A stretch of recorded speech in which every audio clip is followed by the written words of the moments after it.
मैं जानता हूं आप अपना सिलेक्शन करवाना चाहते हो और वो भी इसी नीट 2020 में एग्जाम को फोड़ के करना चाहते हैं। लेकिन बहुत सारे ऐसे बच्चे हैं जो एक्चुअली चेक ही नहीं कर पा रहे कि उनका लेवल क्या है, क्योंकि हम लोग मॉक टेस्ट सीरीज शुरू कर रहे हैं Vedantu NEET made easy channel पे, वो भी एब्सोल्युटली फ्री। इसमें हम आप लोगों को लिंक देंगे मॉक टेस्ट का और उसके बाद एक ओपन डाउट सेशन भी होगा सब्जेक्ट वाइज। तो बस घबराने का नहीं, हमारे साथ रहने का, क्योंकि डर के आगे जीत है।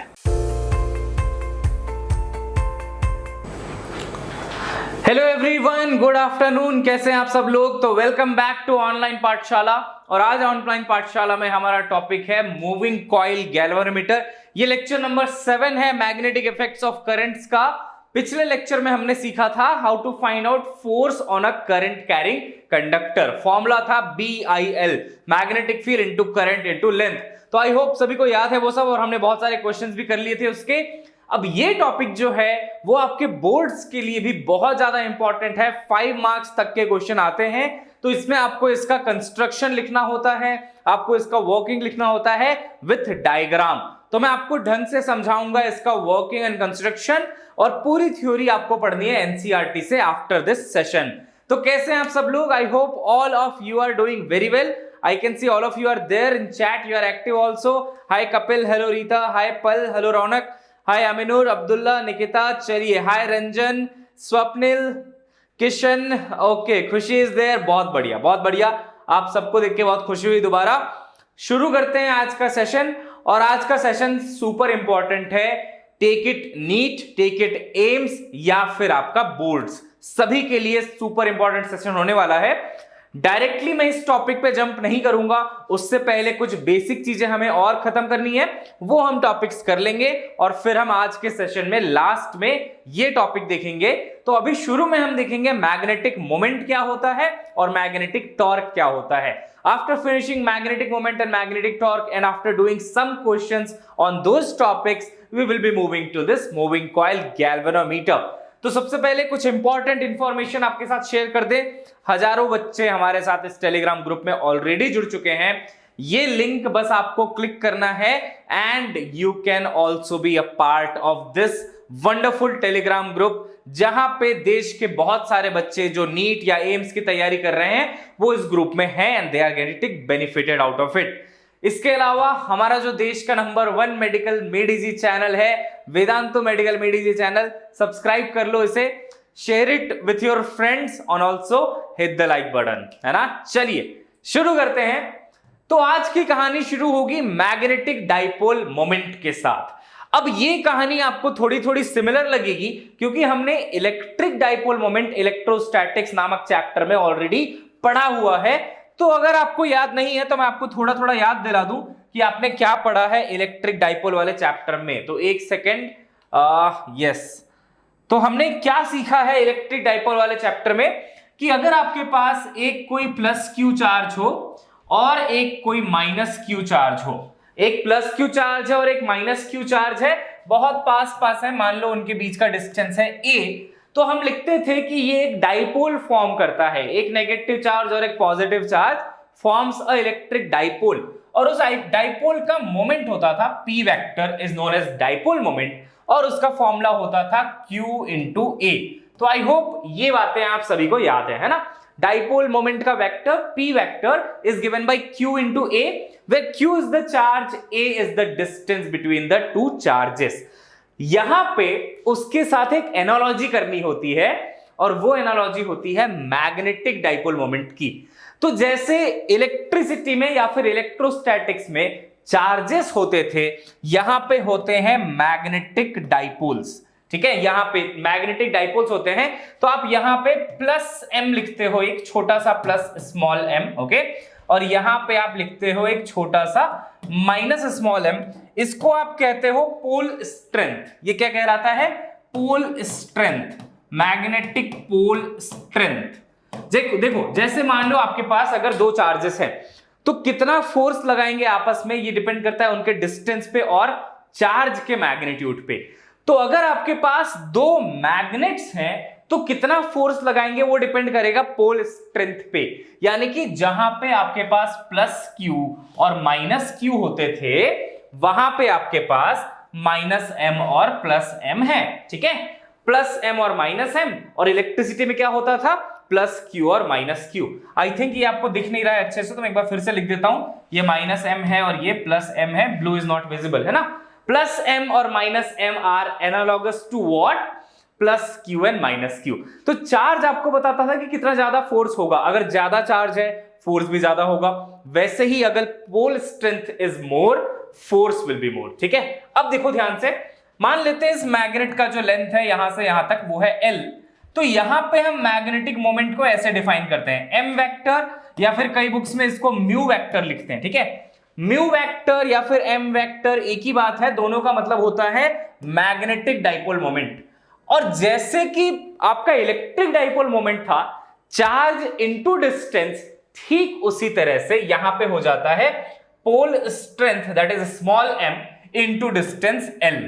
अब कैपिटल M में और स्मॉल m में बिल्कुल भी कंफ्यूज मत होना, कैपिटल M या फिर म्यू इसका मतलब है मैग्नेटिक डाइपोल मोमेंट, यहां पे लिख देता हूं मैं capital M vector, but small m का मतलब क्या है, पोल स्ट्रेंथ। तो बिल्कुल इलेक्ट्रिसिटी के साथ एनालॉजी करो, वहां पे डाइपोल मोमेंट क्या होता था, Q इंटू डिस्टेंस, यहां पे हो जाएगा स्मॉल m इंटू डिस्टेंस। तो अगर मैग्नेट का लेंथ L है तो स्मॉल m इंटू L हो जाएगा। आई होप ये सभी को क्लियर हो गया, छोटी सी बात है ना। इस पे और हम बात अगली क्लास में क्या करेंगे कि हमने किसी भी डाइपोल के लिए एक्सिस पे इलेक्ट्रिक फील्ड निकालना सीखा था, है ना, परपेंडिकुलर बाइसेक्टर पे इलेक्ट्रिक फील्ड निकालना सीखा था, हमने एक्सिस पे पोटेंशियल सीखा था, यहां पे पोटेंशियल सीखा था, वो हम सेम चीज इसके लिए करने वाले हैं, मैग्नेट के लिए। तो मैग्नेट के एक्सिस में कितनी इलेक्ट्रिक फील्ड होगी, मैग्नेट के परपेंडिकुलर बाइसेक्टर में कितनी इलेक्ट्रिक फील्ड होगी, sorry not electric field, magnetic field, my bad, magnet तो मैग्नेटिक फील्ड प्रोड्यूस करेगा, है ना। तो ये वाला डाइपोल इलेक्ट्रिक फील्ड प्रोड्यूस करता था, तो हम एक्सिस पे इलेक्ट्रिक फील्ड निकालते थे, यहां पे हम मैग्नेट के केस में मैग्नेटिक फील्ड निकालने वाले हैं एक्सिस पे परपेंडिकुलर बाइसेक्टर पे। और ये कब आएगा, नेक्स्ट क्लास में, तो टिल देन आपको वेट करना है। सबसे पहले क्या ये बात समझ में आ गई मैग्नेटिक मोमेंट वाली, है ना, स्मॉल m इंटू L। अब दिक्कत ये हुई कि चलो ये तो समझ में आ गया कि ऐसे मैं मैग्नेटिक मोमेंट निकाल लूंगा, अगर आप मुझे एक मैग्नेट दे दो, उसकी लेंथ दे दो और मुझे ये बता दो कि इसका पोल स्ट्रेंथ कितना है, बड़ी आसानी से आपको मैं बता दूंगा। बट अगर इलेक्ट्रोमैग्नेट मिला आपको, देखो मैग्नेट या तो नेचुरली अकरिंग हो सकता है या तो ये वाला मैग्नेट हो सकता है। कुछ याद आया क्या, हमने देखा है कि अगर आप एक कॉइल में करंट फ्लो कराते हो तो वो भी बिल्कुल मैग्नेट की तरह बिहेव करता है और वो मैग्नेटिक फील्ड लाइंस को प्रोड्यूस करता है। उसके आसपास कोई आप मैग्नेट लेके आओ तो अट्रैक्शन भी फील कर सकते हैं, है ना। तो करंट कैरिंग कॉइल जो है वो भी तो एक मैग्नेट की तरह बिहेव कर रहा है। बहुत सारे कॉइल्स बना लो तो सोलेनॉइड बन जाएगा, सोलेनॉइड बिल्कुल बार मैग्नेट की तरह आपको मैग्नेटिक फील्ड लाइन का पैटर्न देता है। अब सवाल ये हुआ कि अगर आपके पास एक ऐसा नेचुरल मैग्नेट था, मतलब ये वाला मैग्नेट था, तो आपने पोल स्ट्रेंथ लिखा इनटू लेंथ कर दिया तो आपको मैग्नेटिक डाइपोल मोमेंट मिल गया। यहां पे आप क्या करेंगे, यहां पे तो सिर्फ करंट है आपके पास और एरिया है आपके पास, तो यहां पे मैग्नेटिक मोमेंट को कैसे डिफाइन किया गया है वो मैं आपको एक बार जल्दी से बता देता हूं।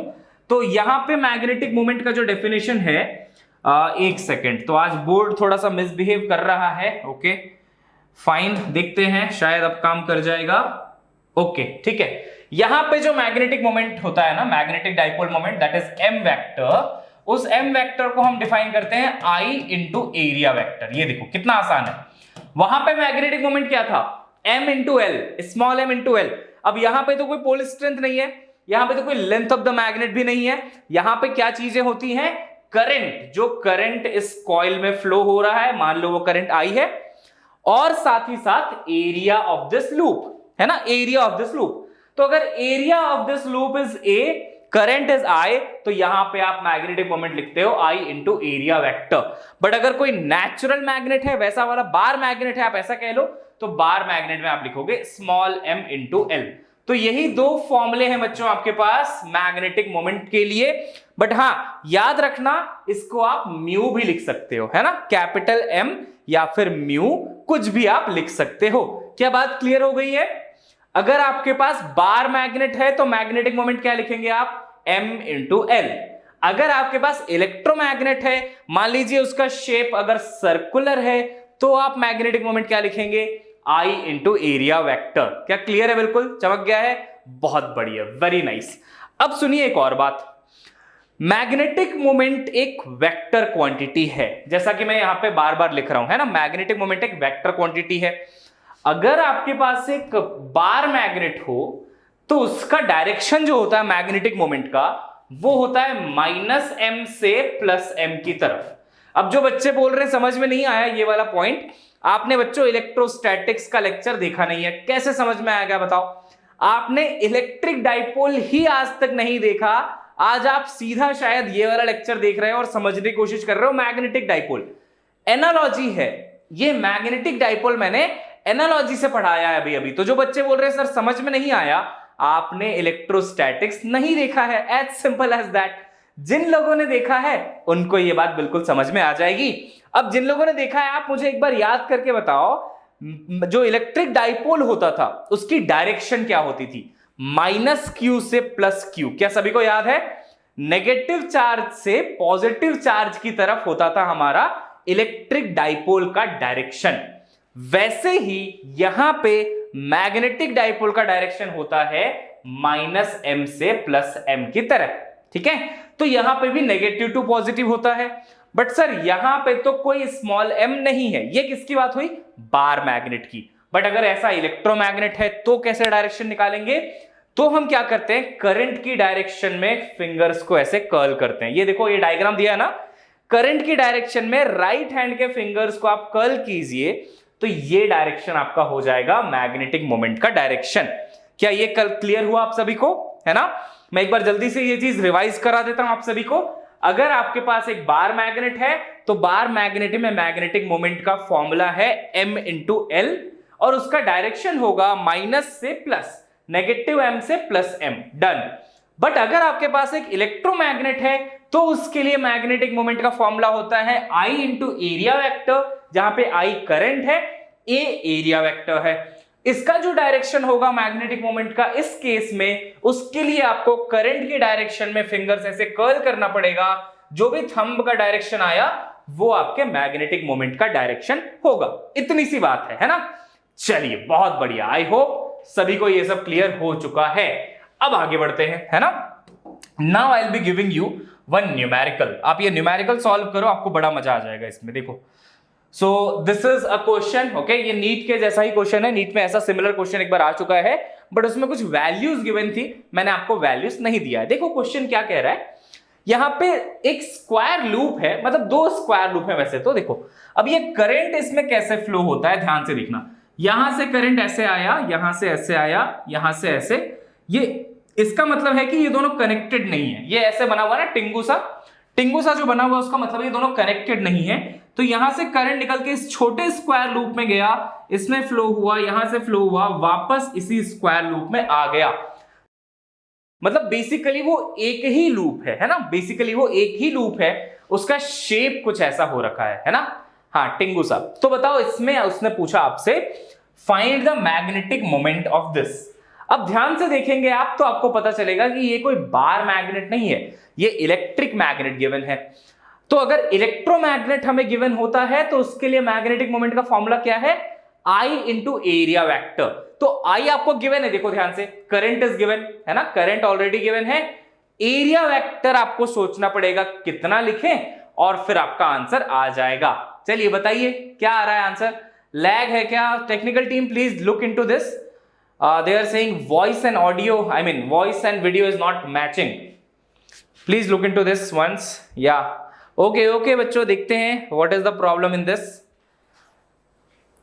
ऑडियो वीडियो मैच नहीं हो रहा। ओके थोड़ा सा वेट करते हैं, ठीक हो जाएगा। Okay, wait for some time, it will be fine. अभी सही है क्या? I think it is fine now, है ना। I hope it is fine now.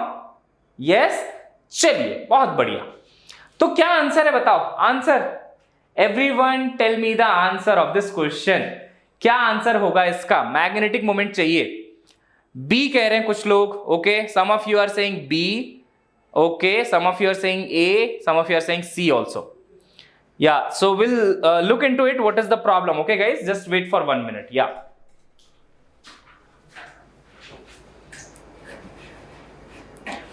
चलो आप आंसर देते रहो, तब तक हमारी टेक्निकल टीम हमारे रेस्क्यू के लिए आ चुकी है.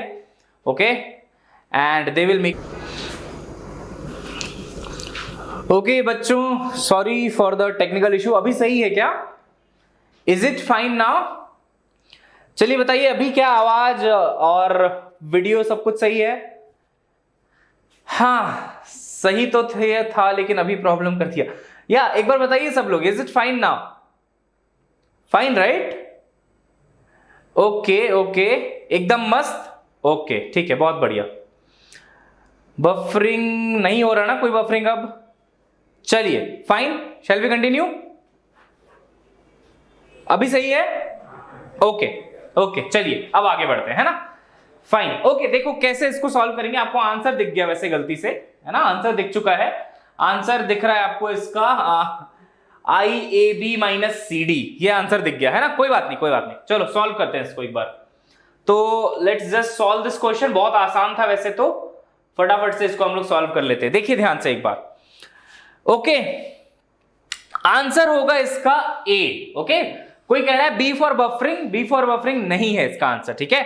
A आंसर है इसका, और कोई भी बफरिंग नहीं है अभी फिलहाल. यहां पे ध्यान से देखिए कैसे होगा. अगर आप दोनों स्क्वायर लूप को बड़े ध्यान से देखोगे तो एक स्क्वायर लूप में करंट है एंटी क्लॉकवाइज. क्या हम कह सकते हैं पहले वाले स्क्वायर लूप में करंट है एंटी क्लॉकवाइज, है ना? ओके ओके प्रतीक्षा. तो देखो यहां पे अगर करंट एंटी क्लॉकवाइज है तो आप अपने राइट हैंड की फिंगर्स को ऐसे कर्ल करेंगे एंटी क्लॉकवाइज, है ना? तो मैग्नेटिक मोमेंट आएगा आउट ऑफ द प्लेन. क्या बात समझ में आई? यहां पे आप क्या करेंगे, देखो एंटी क्लॉकवाइज है ना, तो फिंगर्स को, राइट हैंड की फिंगर्स को एंटी क्लॉकवाइज डायरेक्शन में कर्ल करो. डायरेक्शन आएगा आउट ऑफ द प्लेन. यानी कि इस स्क्वायर लूप के लिए मैग्नेटिक मोमेंट का डायरेक्शन है आउट ऑफ द प्लेन.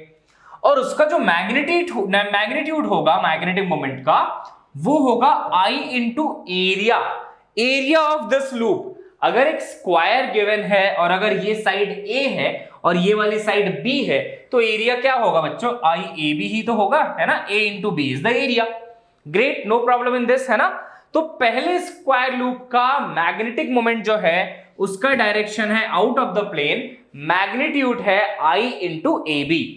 अगर हम दूसरे स्क्वायर लूप के पास जाएं तो यहां पे करंट क्लॉकवाइज है. क्या सभी को दिख रहा है? क्लॉकवाइज करंट, है ना? करंट यहां पे क्लॉकवाइज है. तो आप क्लॉकवाइज ऐसे कर्ल करोगे अगर, तो thumb will be into the plane. यानी कि यहां पे डायरेक्शन होगा इनटू द प्लेन, है ना? यहां पे डायरेक्शन होगा इनटू द प्लेन. तो इसको हम M2 लिख लेते हैं. तो M2 वेक्टर हो जाएगा, करंट तो सेम है ना, देखो करंट सेम फ्लो हो रहा है दोनों में से, वही करंट यहां पे भी गया है, लेकिन एरिया हो जाएगा C इंटू डी. एरिया कितना हो जाएगा? C इंटू डी, और डायरेक्शन हो जाएगी इनटू द प्लेन. तो एक आउट ऑफ द प्लेन है और दूसरा इनटू द प्लेन है. ऐसी सिचुएशन में अगर आपको नेट चाहिए तो आप सबट्रैक्ट करते हो. कोई भी वेक्टर अगर ऑपोजिट डायरेक्शन में है तो वो सबट्रैक्ट हो जाते हैं. अगर आप नेट रिजल्टेंट निकालना चाहो तो जो नेट आ जाएगा आपका मैग्नेटिक मोमेंट, वो कितना लिखेंगे आप? I आप कॉमन ले सकते हैं, ये हो जाएगा AB माइनस CD. ये आपका आंसर था option number A. Yes, got it? बहुत आसान था ना? कुछ भी नहीं करना है. किसी भी लूप में एक तो आपको डायरेक्शन देखनी है, दूसरा I इंटू एरिया करना है. स्क्वायर में तो एरिया AB होता है, तो IAB out of the plane, और इसमें हो गया into the plane I into C into D, है ना? बहुत ही आसान है. बट यहां से क्वेश्चंस आते हैं और ये बहुत फ्रीक्वेंटली क्वेश्चंस आते हैं.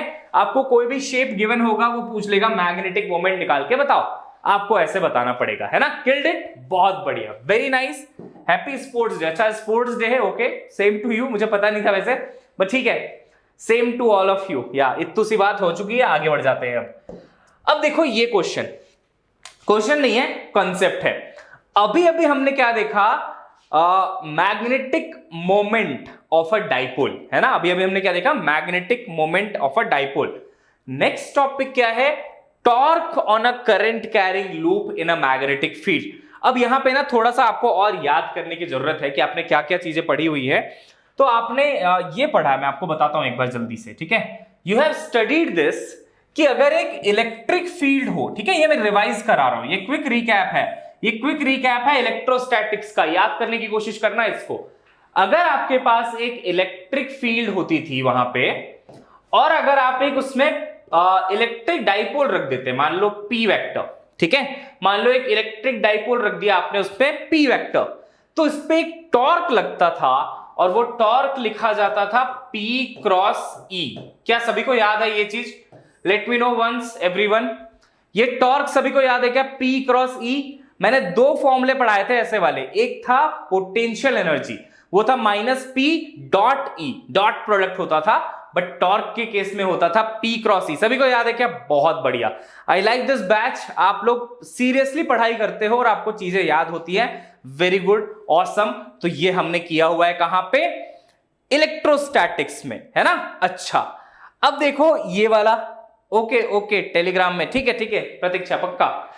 P क्रॉस E होता था टॉर्क, है ना। यहां पे सिमिलर कहानी चलेगी। अगर आपने इलेक्ट्रिक फील्ड की जगह क्या ले लिया? मैग्नेटिक फील्ड, तो E जो है वो B से रिप्लेस हो जाता है। देखो ध्यान से एक बार, E जो है वो किससे रिप्लेस हो जाता है? B से। और अगर आपने एक मैग्नेटिक मोमेंट वाला कुछ शेप रख दिया इसमें, जिसका मैग्नेटिक मोमेंट या मान लो m वेक्टर है, तो P रिप्लेस हो जाता है m वेक्टर से। क्या बहुत आसान सी बात है क्या समझने के लिए? देखो सिर्फ आपको एनालॉजी करनी है। जैसे कि आपने देखा इलेक्ट्रोस्टैटिक्स में जो टॉर्क होता था डाइपोल पे, वो होता था P क्रॉस E। अब मैग्नेटिज्म में P के जगह क्या आ जाएगा? M, क्योंकि वो था आपका इलेक्ट्रिक डाइपोल और M है आपका मैग्नेटिक डाइपोल, है ना। जैसे वहां पे इलेक्ट्रिक फील्ड था E वेक्टर, यहां पे आ जाएगा मैग्नेटिक फील्ड B वेक्टर, और इसको हम बोलते हैं मैग्नेटिक टॉर्क। इसे हम क्या कहते हैं? Magnetic torque. अब बस आपको इन दोनों के बीच का एंगल पता होना चाहिए और आप MB sin थीटा करके टॉर्क निकाल सकते हैं। क्या क्लियर हो गया? क्रॉस प्रोडक्ट का मतलब क्या होता है? MB sin थीटा, है ना। और theta is the angle between M vector and B vector. क्या क्लियर है? बिल्कुल, बहुत प्यार से पढ़ा रहा हूं, आराम से चलेंगे क्योंकि अच्छा टॉपिक है और धीरे धीरे आपको सब कुछ समझ में आ जाएगा। इसके बाद मैं एक न्यूमेरिकल कराने वाला हूं, उस न्यूमेरिकल से पहले ये फॉर्मूला जल्दी से एक बार रिवाइज कर लीजिए। यहां पे देखो म्यू लिखा हुआ है, मैंने आपको बताया था या तो आप म्यू लिख लो या तो आप कैपिटल M लिख लो, कोई फर्क नहीं पड़ता है, दोनों का ही मतलब होता है मैग्नेटिक मोमेंट, है ना। क्या ये क्लियर है? बिल्कुल, आगे बढ़े क्या?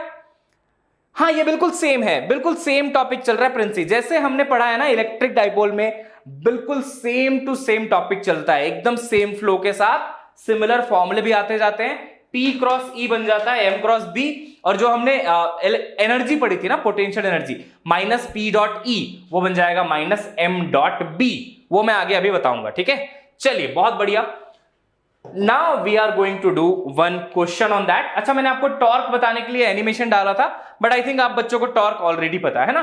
टॉर्क का मतलब होता है फोर्स का रोटेशनल कंपोनेंट। अब जैसे किसी डोर को खोलना है तो आप फोर्स यहां पे लगाते हो, हैंडल के पास, है ना। अगर आप यहां पे फोर्स लगाओगे तो डोर को आसानी से नहीं खोल पाएंगे, क्योंकि यहां पे टॉर्क बहुत कम हो जाएगा, यहां से लगाएंगे तो टॉर्क ज्यादा होता है। वैसे आपको ये सब ऑलरेडी पता है, कोई इसमें प्रॉब्लम वाली बात नहीं है। अब हम आगे बढ़ेंगे। अब ये वाला फॉर्मूला देखो, हमने ये फॉर्मूला भी देखा था इलेक्ट्रोस्टैटिक्स में। ये फॉर्मूला क्या था? पोटेंशियल एनर्जी का formula, potential energy of a dipole.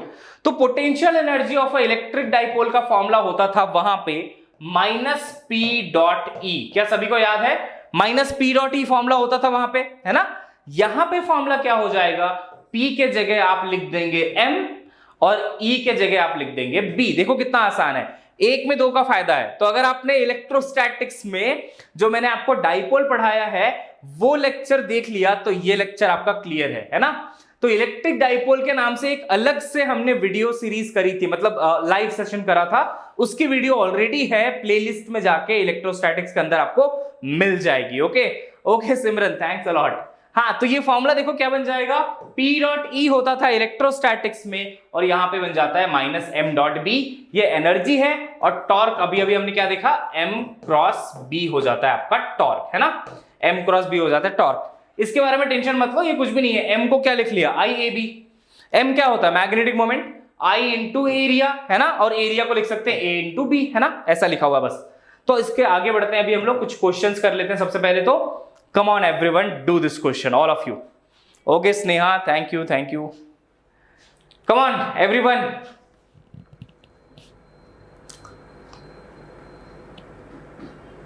A circular coil of wire 8 centimeter in diameter has 12 turns, carries a current 5 ampere. The coil is in a field of magnetic induction is this much. In what position would the torque be half of the maximum possible torque? किस position पे torque जो है वो half हो जाएगा maximum possible torque के?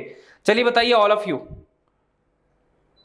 Do this question and let me know what is the answer for this. बहुत आसान क्वेश्चन है वैसे तो, कोई बड़ी बात नहीं है इसमें. What is the answer for this? कुछ लोगों का बी आ रहा है. Okay, some of you are getting B as the answer. बढ़िया है. Anyone else? ओके, या thank you Khushi. Anyone else? 60 आ रहा है. ओके, कुछ लोगों का सी भी आ रहा है, दैट इज 45 डिग्री. चलिए देखते हैं जल्दी से आंसर क्या है. आंसर है 30 डिग्री. आंसर कितना है? 30 डिग्री, यानी कि डी. देखो इस क्वेश्चन में कुछ भी नहीं था. अगर आप ध्यान से इस क्वेश्चन को सॉल्व करो, there is nothing in this. सबसे खास बात इस क्वेश्चन की है कि ये सारी वैल्यूज जो गिवन है ना, वो किसी काम की नहीं है. यहां पे ये सारी वैल्यूज किसी भी काम की नहीं है, कुछ भी. सिर्फ काम का ये है कि टॉर्क हो जाता है half of the maximum possible torque. अब देखो कैसे चुटकियों में इस क्वेश्चन को सॉल्व करना है. ठीक है, टॉर्क का फॉर्मूला होता है m क्रॉस b, है ना. m क्रॉस b का मतलब है mb sin थीटा.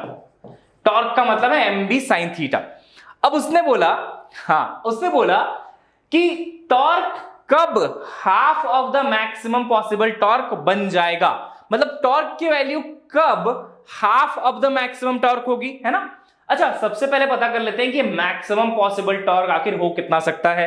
तो कभी भी आपके पास अगर साइन का फंक्शन है तो मैक्सिमम वैल्यू के लिए आपको इसको क्या लिखना पड़ेगा? 1, है ना. साइन की जो मैक्सिमम वैल्यू है वो 1 हो सकती है, यानी कि 90 डिग्री, है ना. तो आप कह सकते हैं कि जो टॉर्क की मैक्सिमम पॉसिबल वैल्यू है वो तो सिर्फ m इंटू बी होने वाली है ना. टॉर्क की जो मैक्सिमम पॉसिबल वैल्यू है वो m इंटू बी होने वाली है, क्योंकि साइन थीटा आपको 1 लेना पड़ेगा मैक्सिमम के लिए. उसने पूछा कि in what position torque be half of the maximum possible, यानी कि इसका हाफ हो जाए ऐसा एंगल बताओ. तो मान लो वो एंगल थीटा है. ठीक है, वो एंगल थीटा है जहां पे टॉर्क का वैल्यू मैक्सिमम टॉर्क के हाफ है. तो उस एंगल थीटा पे जो टॉर्क होगा वो तो ऐसे आप लिखोगे ना, mb sin theta at that particular angle theta. ये आपका टॉर्क का फॉर्मूला है.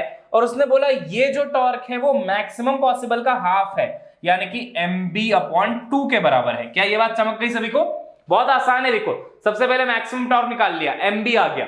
फिर इसने बोला ऐसा थीटा बताओ जहां पे मैक्सिमम पॉसिबल टॉर्क का हाफ हो जाए टॉर्क. अब मैक्सिमम पॉसिबल टॉर्क तो ये वाला है ना, mb का हाफ हो जाए ऐसा थीटा बताना है. ये mb और mb हो जाएंगे कैंसिल. साइन थीटा की वैल्यू आ जाएगी 1/2. और साइन थीटा की वैल्यू 1/2 कब होती है? जब थीटा हो जाता है 30 डिग्री. साइन 30 होता है ना 1/2. तो अगर sine theta is equal to 1/2 आ गया तो आपका आंसर आ जाएगा theta equal to 30 degree. Answer ये हो गया. Yes Pratiksha, correct, good job. अब देखो कैसे डिसीव किया एग्जामिनर ने. इतना कुछ लिखा हुआ था बट कुछ भी किसी भी काम का नहीं था. उसने सिर्फ ये पूछा कि कौन से एंगल पे torque half of the maximum possible torque होगा. ये लो, ये है वो एंगल, है ना. 30 डिग्री है वो एंगल जहां पे half of the maximum possible torque होगा, है ना. चलिए बहुत बढ़िया.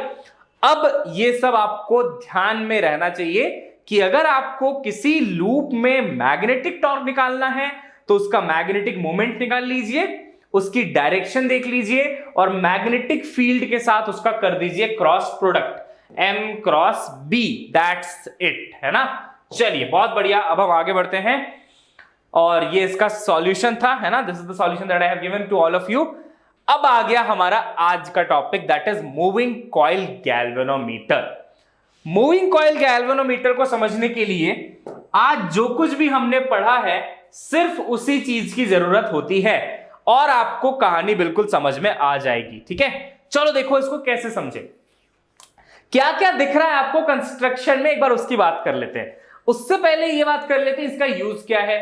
तो अगर आपको याद होगा करंट इलेक्ट्रिसिटी, लास्ट लेक्चर में मैंने आपको अमीटर और वोल्टमीटर पढ़ाया था, है ना. तब मैंने बताया था कि अमीटर आप गैल्वेनोमीटर से बनाते हो और वोल्टमीटर भी आप गैल्वेनोमीटर से ही बना लेते हो. तो गैल्वेनोमीटर के साथ एक प्रॉब्लम थी, अगर आपको याद होगा, उसकी लाइफ में एक कॉम्प्लिकेशन था कि वो बहुत छोटू अमाउंट ऑफ करंट मेजर कर सकता है। अगर उसमें बहुत ज्यादा करंट सप्लाई कर दिया टूट फूट जाता है। उसका रीजन था ये अरेंजमेंट। तो इस अरेंजमेंट की वजह से ऐसा होता है कि गैल्वेनोमीटर बहुत स्मॉल अमाउंट ऑफ करंट को मेजर कर सकता है। अब इसमें कुछ मॉडिफिकेशंस करके शंट रेजिस्टेंस लगा के इसको हमने अमीटर बना लिया था। अगर शंट आपने पैरेलल में कनेक्ट किया तो अमीटर बन जाता था वो, और अगर शंट आपने सीरीज में कनेक्ट कर दिया तो वो वोल्ट मीटर बन जाता था। तो ये बातें बिल्कुल याद रखना आप। तो उसी गैल्वेनोमीटर को आज हम पढ़ने वाले हैं। इतने दिनों बाद वापस आए, इसको हाई बोल सकते हो आप लोग चाहो तो मूविंग कॉइल गैल्वेनोमीटर कैसे काम करता है और इसका कंस्ट्रक्शन क्या है वो हम देख लेते हैं एक बार बहुत जल्दी से, है ना। चलिए, हाँ, 5000 year ago I told you exactly. देखो कैसे इसका कंस्ट्रक्शन में क्या क्या है, ठीक है। ये देखो एक बार, तो यहां पे एक मैग्नेट है जिसका ये नॉर्थ पोल है ना, इसका ये नॉर्थ पोल है और ये इसका साउथ पोल है। इसको बोलते हैं हॉर्स शू मैग्नेट। वो जो घोड़ा होता है ना हॉर्स, उसका जो शू होता है उसके जैसा दिखाई देता है ये, इसलिए इसको हम क्या कहते हैं, हॉर्स शू मैग्नेट। ये रेडियल मैग्नेटिक फील्ड देता है, ऐसे रेडियल डायरेक्शन में मैग्नेटिक फील्ड देता है। चलो उस पर तो हम बाद में बात कर लेंगे। सबसे पहले इसका कंस्ट्रक्शन समझो। गल्लू चाचा, अच्छा नाइस नेम, बहुत क्यूट नेम दिया तुम लोगों ने, अच्छा है। देखो ये नॉर्थ पोल है और ये साउथ पोल है ना। अगर आप बीच में देखेंगे तो एक सिलेंडर रखा हुआ है। क्या रखा हुआ है, एक सिलेंडर रखा हुआ है। इस सिलेंडर में ऐसे वायर्स रैप किए हुए हैं, है ना, ऐसे वायर है जो वाउंड है इसके ऊपर। क्या आपको ये वायर्स दिखाई दे रहे हैं, ये वाले देखो, है ना, ये चारों तरफ से ऐसे वायर वाउंड किए हुए हैं। अगर इनको आप सामने से देखोगे ना तो ये आपको ऐसा ही दिखाई देगा, बिल्कुल कॉइल की तरह। कैसा दिखाई देगा, बिल्कुल कॉइल की तरह दिखाई देगा। अब बेसिक यहां पे कंस्ट्रक्शन में और क्या क्या चीजें वो आप देख लो जल्दी जल्दी से। मैग्नेट्स हैं, है ना, यहां पे एक सिलेंडर है, सिलेंडर के ऊपर ऐसे वायर्स ऐसे रैप किए हुए हैं जो अगर आप सामने से देखो तो आपको ऐसा कुछ दिखाई देगा, है ना। इस सिलेंडर के साथ एक नेडल अटैच्ड है जिसको हम पॉइंटर बोलते हैं। गैल्वेनोमीटर में अगर करंट सप्लाई करो तो ऐसे नेडल ऐसे ऐसे भागती है, देखा है क्या सभी ने, है ना, ऐसे भागती है ना नेडल, वो यही वाली नेडल है जो आपको रीडिंग देती है बेसिकली, ठीक है। तो इस सिलेंडर के साथ एक नेडल भी अटैच्ड है। मतलब थोड़ा थोड़ा आपको फील ये आ रहा होगा कि अगर इस नेडल को घूमना है तो इस सिलेंडर को भी घूमना चाहिए। अभी मैं बताऊंगा कि कैसे घूमेगा सिलेंडर और क्या चीजें होने वाली हैं वो आपको अभी समझ में आ जाएंगी। यहां पे ऊपर में ना एक स्प्रिंग लगा हुआ है, यहां पे एक स्प्रिंग लगा हुआ है जो सिलेंडर को रोटेट होने से रोकता है। यानी कि अगर सिलेंडर थोड़ा भी रोटेट हुआ तो स्प्रिंग एक टॉर्क लगाता है। इसको हम टॉर्जनल स्प्रिंग बोलते हैं, जो आपने आपकी बाइसिकल के कैरियर में देखा होगा। पीछे होता है ना बाइसिकल में, जहां आप बुक्स फंसा के फिर साइकिल चलाते हो, कई बार गड्ढे में जाओ तो गिर भी जाती है बुक। वो कैरियर कैसे काम कर सकता है, आप देखो, आप ऐसे ऊपर खींचते हो उसको, उसके बाद यहां पे बुक ऐसे रखते हो, छोड़ देते हो, ये नीचे चला जाता है, याद है क्या, है ना। तो वहां पे आप टॉर्क लगाते हो। वो जो स्प्रिंग होती है वो टॉर्जनल स्प्रिंग होती है, बिल्कुल वैसा ही टॉर्जनल स्प्रिंग ये है। इसमें क्या होगा, अगर आपने सिलेंडर को ऐसे रोटेट किया तो ये स्प्रिंग इसको रिस्टोर कर देगा। स्प्रिंग क्या करेगा, रिस्टोर कर देगा। तो इसलिए इसको हम क्या बोलते हैं, टॉर्जनल स्प्रिंग बोलते हैं, या फिर ये रोटेशन को अवॉइड कराता है ना, रोटेशन को रोकता है। टॉर्जनल स्प्रिंग आपके साइकिल का कैरियर, या फिर लड़कियां वो जो क्लचर यूज करती है ना, क्लचर में भी होता है टॉर्जनल स्प्रिंग। तो आप ऐसे दबाओ, खुल जाता है, छोड़ दो, बंद हो जाता है, वो टॉर्जनल स्प्रिंग है ना। चलो खैर, आपको मैंने फील दे दी क्या होता है टॉर्जनल स्प्रिंग। अब आ जाते हैं इस पे, क्या जरूरत पड़ी टॉर्जनल स्प्रिंग की मैं अभी आपको बता दूंगा। देखो अब ध्यान से सुनना, अगर आपके पास एक नॉर्मल स्प्रिंग हो जिसको आप एक्सियल स्प्रिंग कहते हो, और अगर आप उस पर एक फोर्स लगाओ F, तो ये फोर्स का फॉर्मूला दिया जाता है -K × X से। क्या सभी को पता है, ये नॉर्मल स्प्रिंग है ना, कॉइल वाला स्प्रिंग, ये कॉइल वाला स्प्रिंग की बात हो रही है। बट अगर टॉर्जनल स्प्रिंग है तो यहां पे बात होती है टॉर्क पे, ये ऐसा दिखाई देता है, और यहां पे टॉर्क पे बात होती है। और हम क्या कहते हैं कि यहां पे जो टॉर्क होता है, रिस्टोरिंग टॉर्क, ये दिया जाता है इस फॉर्मूला से, C × थीटा। अब देखो एक बार ध्यान से, थीटा क्या है, एंगुलर डिस्प्लेसमेंट। तो जहां पे फोर्स था वहां पे टॉर्क आ गया, जहां पे डिस्प्लेसमेंट था x, वहां पे एंगुलर डिस्प्लेसमेंट आ गया थीटा, क्योंकि यहां पे आप रोटेट कराते हो, है ना। तो जितना ज्यादा आप रोटेट कराएंगे उतना ज्यादा टॉर्क लगेगा। यहां पे आप जितना ज्यादा इसे खींचेंगे उतना ज्यादा फोर्स लगेगा। तो अगर आपने खींचा तो फोर्स आया, अगर आपने घुमाया तो टॉर्क आया। क्या क्लियर है? बिल्कुल, बहुत बढ़िया। आप ध्यान से देखो इस दोनों फॉर्मूले को। तो यहां पे x के जगह में आ जाता है थीटा, और यहां पे k जो कि स्प्रिंग कांस्टेंट होता था उसको हम लिख लेते हैं c। c का मतलब होता है टॉर्जनल स्प्रिंग का कांस्टेंट। वो फिर से एक कांस्टेंट ही है और कुछ भी नहीं है ना। यहां पे सिर्फ ये कांस्टेंट ही है और कुछ भी नहीं है। तो मतलब यहां पे स्प्रिंग का फॉर्मूला लगेगा। हाँ, यहां पे स्प्रिंग का फॉर्मूला लगने वाला है और ये वाला फॉर्मूला लगने वाला है। मैं ये वाला फॉर्मूला क्यों नहीं यूज कर रहा? क्योंकि ये कॉइल स्प्रिंग नहीं है। कॉइल स्प्रिंग में तो आप ऐसे फोर्स लगाते हो, खींचते हो या फिर कंप्रेस करते हो। ये टॉर्जनल स्प्रिंग, आप इसको ऐसे घुमा रहे हो, तो घुमाने वाली स्प्रिंग में ये फॉर्मूला आ जाता है घूम के, है ना। तो torque is equal to C into theta, ये फॉर्मूला आपको याद रखना है। अब मैं इसको एक बार हटा देता हूं, जो कुछ भी मैंने यहां पे लिखा था, है ना, so that I can explain it in a better way. तो ठीक है, वापस आते हैं स्लाइड पे। अब देखिए ध्यान से, अभी तक हमने क्या सीखा है? एक चीज है जो यहां पे कॉर्नर में लिख देते हैं, हमने सीखा है torque is equal to C into theta. बहुत बढ़िया। अब इस कहानी पे आते हैं कि आखिर इसको घुमाया किसने। जब हम करंट सप्लाई करते हैं तो मैं निडल को पकड़ के तो नहीं घुमाता ना, निडल तो अपने आप घूम जाती है।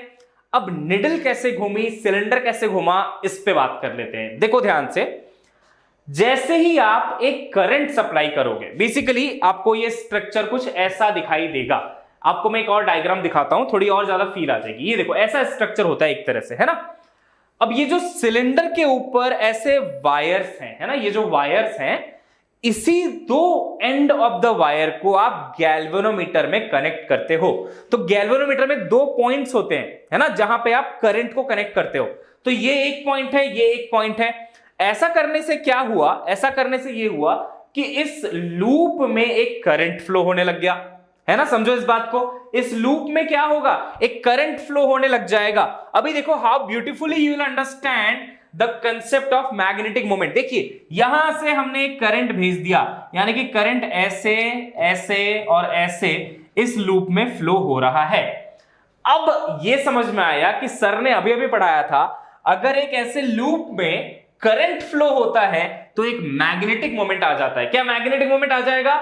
जैसे ही किसी भी लूप में करंट फ्लो होगा, there will be a magnetic moment. क्या समझ में आई? एक बार जल्दी से रिपीट कर देता हूं। हमने सिलेंडर के ऊपर हमने एक वायर रखा है। गैल्वेनोमीटर में आप क्या करोगे? आपको करंट मेजर करना है, तो ऑब्वियसली करंट यहां से सप्लाई करेंगे आप। जैसे ही आपने यहां से करंट सप्लाई करा, इसमें करंट ऐसे फ्लो हो रहा है, और जब भी करंट फ्लो होगा यहां पे एक मैग्नेटिक मोमेंट आ जाएगा। और मैग्नेटिक फील्ड तो है ही पहले से ही, नॉर्थ और साउथ की वजह से मैग्नेटिक फील्ड है या नहीं है? जल्दी बताइए आप लोग। अगर यहां पे मैग्नेट है तो मैग्नेटिक फील्ड भी है, और अगर मैग्नेटिक मोमेंट है और अगर मैग्नेटिक फील्ड है तो आपके पास टॉर्क भी है। टॉर्क का फॉर्मूला होता है M क्रॉस B, है ना। टॉर्क का फॉर्मूला होता है M क्रॉस B। यही टॉर्क इस लूप को रोटेट करेगा, और ये बिल्कुल वही कहानी है जो एक इलेक्ट्रिक जनरेटर या फिर इलेक्ट्रिक मोटर के अंदर होती है। इलेक्ट्रिक मोटर को आप याद करो, इलेक्ट्रिक मोटर में अगर आपने ऐसे करंट सप्लाई किया, 10th का डायग्राम याद आ रहा है? अगर आपने ऐसे करंट सप्लाई किया तो ये लूप मस्त घूमने लग जाता है। उसको अटैच कर दो कार के व्हील्स में, आपकी कार आगे बढ़ने लग जाती है। बिल्कुल सेम कहानी है। तो अगर किसी करंट कैरिंग लूप में करंट बह रहा है, करंट फ्लो हो रहा है, तो वहां पे एक मैग्नेटिक मोमेंट होगा। और अगर उस लूप को आप मैग्नेटिक फील्ड के बीच में रख दें तो उसमें टॉर्क भी एक्ट करेगा, और जिसकी वजह से ये रोटेट होगा। अब जैसे ही ये रोटेट हुआ, वैसे ही स्प्रिंग को बात पता चल गई, और उसको बात समझ में नहीं आई कि क्यों रोटेट हो रहा है यहां पे। और स्प्रिंग का काम है रोटेशन को रिस्टोर करना, है ना। लेकिन जैसे ही ये रोटेट होगा, राइट, जैसे ही मान लो थीटा से ये रोटेट होगा, तो स्प्रिंग तुरंत इस फॉर्मूले के साथ आपके पास रेडी होगा कि अगर थीटा से रोटेट हुआ है तो आपको स्प्रिंग बता देगा टॉर्क की वैल्यू, है ना। ये देखो, इसलिए हमने स्प्रिंग को रखा था यहां पे, क्योंकि मुझे तो यहां से करंट निकालना है ना। मुझे करंट निकालना है तो मुझे टॉर्क पता होना चाहिए था। आई रिपीट वंस, एक बार ध्यान से देखो। ये लूप था, लूप में करंट फ्लो हुआ है ना, करंट फ्लो होने से मैग्नेटिक मोमेंट आ गया, मैग्नेटिक मोमेंट और मैग्नेटिक फील्ड दोनों ही है यहां पे, उससे एक टॉर्क हुआ है ना। अब आप ध्यान से देखना इस फॉर्मूले को, अगर मैं ओपन करूं तो torque will be equal to, magnetic moment होता है current into area vector into magnetic field, है ना, IAB। मैग्नेटिक मोमेंट क्या होता है, करंट इंटू एरिया वेक्टर, ये M है, ये B है, यहां पे sin 91 हो जाता है, मैं बताऊंगा अभी, हमेशा 90 डिग्री का एंगल होता है, sin 91 हो जाता है। अब देखो torque is equal to IAB, आपको क्या चाहिए यहां से, आपको चाहिए करंट, है ना, आपको क्या चाहिए, करंट चाहिए, करंट चाहिए, एरिया पता होना चाहिए, मैग्नेटिक फील्ड पता होना चाहिए, टॉर्क पता होना चाहिए। टॉर्क कौन बताता है, स्प्रिंग, इसलिए लगाया था यहां पे स्प्रिंग, क्योंकि जैसे ही थीटा एंगल पे रोटेशन होगा ना, स्प्रिंग आपको बता पाएगी कि कितना टॉर्क है, क्योंकि स्प्रिंग के पास सिर्फ एक ही अननोन है, थीटा। आप स्प्रिंग को थीटा बताओ, आपको टॉर्क निकाल के देगा, है ना, क्योंकि सी तो आपको पता है, आपकी खुद की स्प्रिंग है, कांस्टेंट आपको पता है, तो कांस्टेंट इनटू थीटा जैसे ही आप करेंगे टॉर्क आ जाएगा, टॉर्क को उठा के आप यहां पे रख दीजिए, आपका करंट आ जाएगा। तो अब फाइनल इक्वेशन जो आता है वो ये होता है, टॉर्क इक्वल टू हम लिख लेते हैं C theta, torque equal to क्या लिखते हैं, C theta is equal to IAB। कई बार यहां पे n नंबर ऑफ लूप्स होते हैं, एक लूप की बजाय कितने लूप्स होते हैं, n नंबर ऑफ लूप्स, तो n भी लिख लेते हैं, n is the number of loops, और यहां से करंट का फॉर्मूला निकल के आ जाता है ये C theta divided by NAB। ये है आपका मूविंग कॉइल गैल्वेनोमीटर की कहानी, है ना, ये है हमारा करंट। ऐसे हम मेजर कर लेते हैं करंट इस मूविंग कॉइल गैल्वेनोमीटर से, अगर मुझे थीटा पता चल गया, है ना, समझ में आया सभी को, यस। बहुत आसान है ना, जो हमने आज सीखा ना टॉर्क, जो हमने आज सीखा मैग्नेटिक मोमेंट, उसी का एप्लीकेशन था, सिर्फ और सिर्फ उसी का एप्लीकेशन था और कुछ भी नहीं था। अच्छे समझ में आ गया, बहुत अच्छा, वेरी गुड। एक बार जल्दी से रिपीट करा दूं, एक बार जल्दी से रिपीट, है ना, कुछ भी नहीं है। देखो जैसे ही आप करंट फ्लो कराओगे इस लूप में, वैसे ही यहां पे एक मैग्नेटिक मोमेंट आ जाता है, जैसे ही मैग्नेटिक मोमेंट आ गया, यहां पे मैग्नेटिक फील्ड पहले से है, एक टॉर्क आ जाएगा, टॉर्क का फॉर्मूला हो जाएगा M क्रॉस B। यहां पे sin 91 होता है because of the horseshoe magnet, horseshoe magnet की वजह से sin 90 हमेशा 1 होता है। अब M क्रॉस B को आप क्या लिख सकते हो, मैग्नेटिक मोमेंट यानी कि I इंटू एरिया, है ना, इंटू B, sin 90 हो गया 1। कई बार वहां पे n नंबर ऑफ लूप्स होते हैं तो n भी आप यहां पे लिख सकते हैं डायरेक्टली।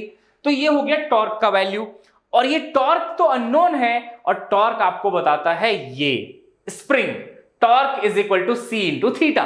तो यहां से C इंटू थीटा आप यहां पे रख दीजिए, C theta is equal to IAN into B, और I की वैल्यू आ जाती है C थीटा अपॉन NAB।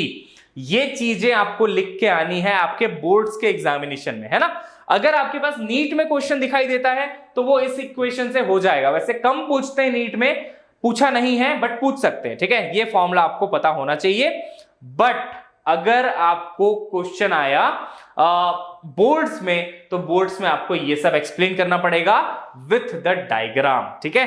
चलिए बहुत बढ़िया, यही करंट सेंसिटिविटी है प्रतीक्षा, एग्जैक्टली। अगर आपको करंट सेंसिटिविटी बढ़ानी है तो आपको C इंक्रीज करना पड़ेगा, N डिक्रीज करना पड़ेगा, A डिक्रीज करना पड़ेगा, ये सब है ना। तो कोई अलग से टॉपिक नहीं है प्रतीक्षा, आप उसको आसानी से समझ सकते हो, बट ये है आपका पूरा कहानी, है ना। चलिए, तो I hope you all understood this session. आज का सेशन बहुत ज्यादा इंपॉर्टेंट था, मूविंग कॉइल गैल्वेनोमीटर हमने फिनिश कर दिया है। किसी को छोटा सा भी डाउट हो तो एक बार जल्दी से दोबारा देख लेना इस रिप्ले को, आपको पूरी क्लैरिटी आ जाएगी, ठीक है। चलिए, तो मिलते हैं नेक्स्ट सेशन में guys, that's it for today. आज बोर्ड ने भी थोड़ा परेशान किया है हमें, बोर्ड ढंग से काम नहीं कर रहा, कोई नहीं। तो ये medical made easy channel, वेदांतो medical made easy channel, अगर आपने अभी तक सब्सक्राइब नहीं किया है तो सब्सक्राइब कर लेना, शेयर कर देना अपने फ्रेंड्स के साथ, and also hit the like button. हम मिलेंगे नेक्स्ट सेशन में, और कल सेशन होगा क्लास 11th का। तो see you soon, and till then bye bye, enjoy your life, prepare well, best of luck.